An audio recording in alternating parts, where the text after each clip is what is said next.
پاکستان کا وہ تاریخی قلعہ جس کی سرنگ بھارت تک جاتی تھی، قلعہ کس نے تعمیر کروایا؟ بہاولپور ریاست کا حصہ کیسے بنا؟ دلچسپ تاریخی معلومات۔ قلعہ دراوڑ جنوبی پنجاب کے ضلع بہاولپور کی تحصیل احمد پور میں شہر سے تقریباً 100 کلومیٹر شمال کی طرف واقع ہے۔ صحرا چولستان کے دل میں واقع یہ قلعہ اپنے آپ میں ایک تاریخ سموئے ہوئے ہے۔ قلعے کی دیواریں اور عالیشان تعمیرات ماضی کی عظیم تہذیب کی گواہی دیتی ہیں۔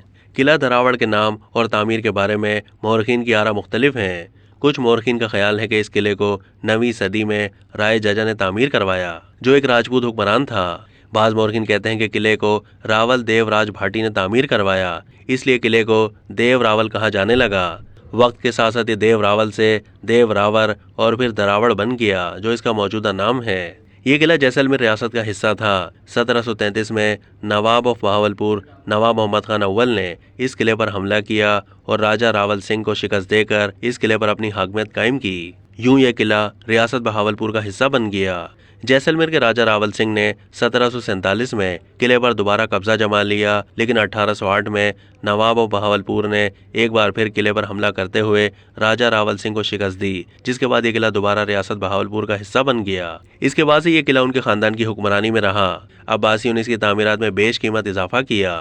اس میں موتی مسجد بھی شامل ہے، جسے دلی کے لال قلعہ میں واقع مسجد کے مماثل مغلیہ فن تعمیر پر بنایا گیا۔ ساتھ ہی اس قلعے سے ایک خفیہ سرنگ بھی بنائی گئی جو نور محل سے منسلک ہوتی تھی۔ عباسی نوابوں کے قلعے میں آمد و رفت کا سلسلہ یہیں سے جاری رہا۔ قلعہ دراوڑ کی 30 میٹر بلند و بالا بل کھاتی مربع شکل کی دیواریں قلعے کی جاہ و جلال کی ایک عظیم داستان بیان کرتی ہیں۔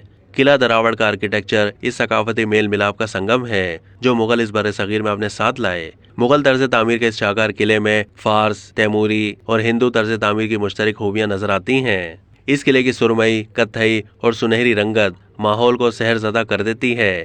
چولستان کا یہ آئیکونک اسٹرکچر کو پہلے تو نظر انداز کیا گیا، تاہم پھر اس قلعے کی تزئین و آرائش کا کام کرایا گیا، جس کے بعد سیاحت کے لیے جوگ در جوگ لوگ یہاں پہنچنے لگے۔ پاکستان کے ثقافتی ورثے میں عظیم مقام حاصل ہے۔ قلعے میں 40 پلوں سمیت ایک کنواں، ایک مرکزی دروازہ اور ایک بڑا تالاب ہے، جو سیاحوں کی خصوصی دلچسپی کا مرکز ہے۔ قلعے کے صحن نما میدان میں ایک قدیم اور تاریخی توپ بھی موجود ہے، جو جنگ کے دوران دشمنوں کے خلاف استعمال کی جاتی تھی۔ توپ کے ساتھ ایک سرنگ بھی بنائی گئی تھی، جو قلعے کے خفیہ راستوں سے ہوتی ہوئی جیسلمیر تک جاتی تھی، جسے بعد میں بند کر دیا گیا تھا۔ قلعہ دراوڑ میں دوسرے قلعوں کے مقابلے میں بیرونی آرائش کا زیادہ خیال رکھا گیا، جو حکمرانوں کے جاہ و جلال کی عکاسی کرتا ہے کہ وہ دفاع و زیبائش کے حوالے سے کتنے حساس تھے۔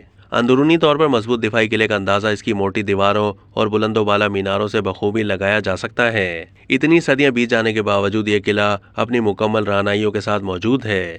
قلعے کے تمام اطراف برج نما فصیلوں کو موٹی اور پکی اینٹوں سے تعمیر کیا گیا ہے، جس سے نہ صرف قلعہ بندی ممکن ہوئی بلکہ دیکھنے والوں کے لیے بھی یہ دیواریں دل فریب منظر پیش کرتی ہیں۔ اس کی کل 42 فصیلیں تھیں، جن پر جیومیٹری کے اشکال میں کندہ آرائشی کام اس دور کے ماہرین تعمیرات کے ذوق کی اعلیٰ مثال ہے۔ اس کے اندر فوجیوں اور شاہی خاندان کی رہائشیں تھیں۔ برطانوی ادوار میں یہاں قیدیوں کو قید رکھا جاتا تھا۔